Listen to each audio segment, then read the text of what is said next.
Bismillahirrahmanirrahim. Assalamu alaykum, hürmetli körümeler.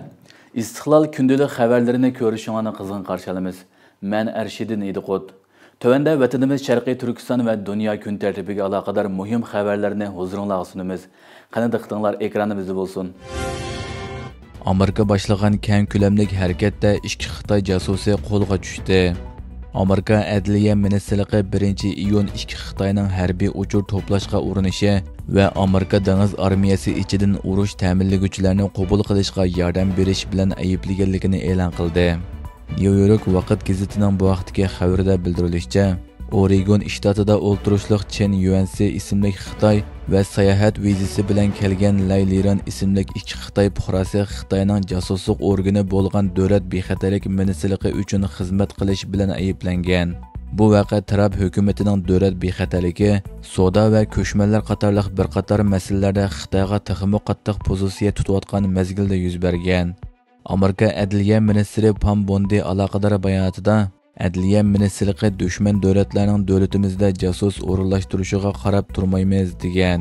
Adliya ministrligining jinoiy ishlar arziga asoslanganda Layliran ismli Xitoy taxminan 4 yil ilgari Chen Yuansi ismli Xitoyni Xitoy davlat bexatarlik ministrligi uchun ishlashga taklif qilgan.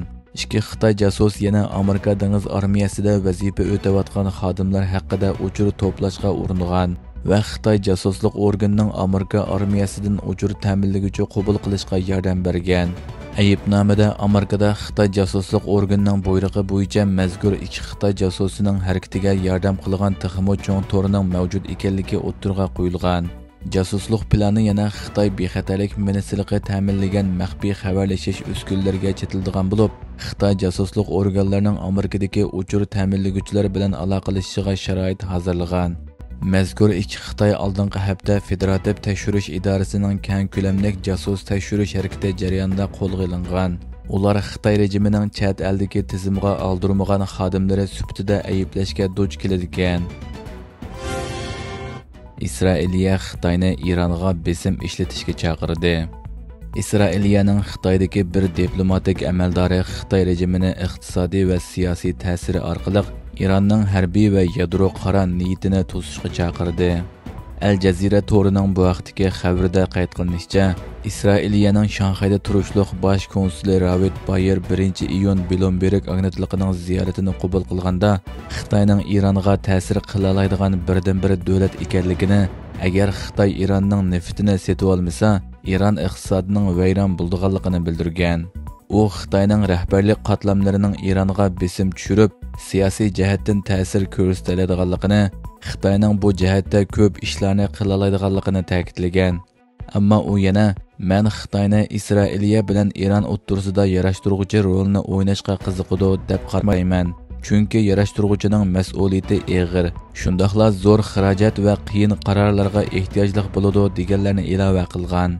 U Xitoy bilan Isroiliyaning 2023-yildan buyon ziddiyatlashib kelgan bo'lsa-mu, ammo ikki taraf munosabatining ko'rinarlik nacharlashmaganligini, yanada yaxshi aloqani saqlab kelganligini, siyosiy jihatdan ixtilof mavjud bo'lsa-mu, bu ikki tarafning hamkorlashmaydiganligini ko'rsatmaydiganligini aytgan.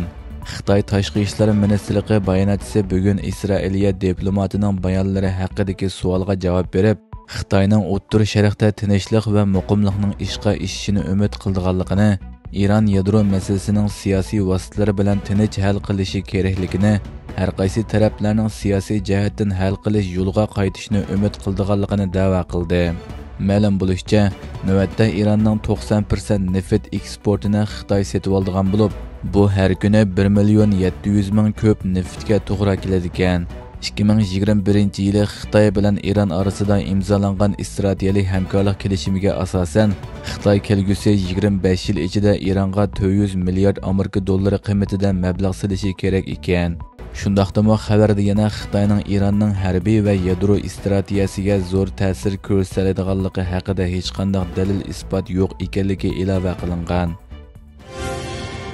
Isroiliyaning G'azzada 60 kunlik urush to'xtatish shartlariga qo'shilganligi bildirildi. Amerika prezidenti Donald Trump Qatar bilan Misrning vositasi orqali davomlashayotgan vositalik suhbatlarda Isroiliyaning qo'rshav ostidagi G'azzada 60 kunlik urush to'xtatish shartlarini qabul qilganligini aytdi. Taraf seshanba kuni ijtimoiy taratquv hisobida e'lon qilgan bayonotida vakillarining shu kuni Isroiliya doiralari bilan uzun va natijali suhbat o'tkazganligini tilga olib, Isroiliya urushni oxirlashtirish uchun hamma taraf bilan hamkorlashadigan 60 kunlik urush to'xtatish shartlarini qabul qildi, dedi. Taraf oxirgi taklifining murossachilar orqali Hamasga yetkazilganligini so'zlarga ilova qilib, O'rta Sharqning vaziyatining yaxshilanishi uchun Hamasning bu kelishimni qabul qilishini umid qilaman. Chunki vaziyat texmo yomonlashib ketadi, dedi. Taraf muxbirlarni kutib olish yig'inida urush to'xtatish kelishimining kelar hafta ichida hosil qilinishini umid qilganligini, o'zining Isroiliya bosh ministri Benyamin Netanyahu bilan Washington shahrida bir yerga jam bo'lganligini so'zlarga ilova qildi. Amerikaning yuqori darajali doiralari G'azzadagi fuqarolarning o'lim nisbatining nihoyatda ko'pligi sababidan Isroiliyani tanqid qilsa-mu, ammo Washington hozirgacha qurol-yarog' yo'tkashga shart qo'yish talablariga qarshi chiqmoqda. Hurmatli ko'ruvchilar, bugungi xabarimiz mushu yerda oyoqlashdi. Ko'rganingizga rahmat. Atigi programmada ko'rishguncha omon bo'lgaysizlar. Allohga omonat.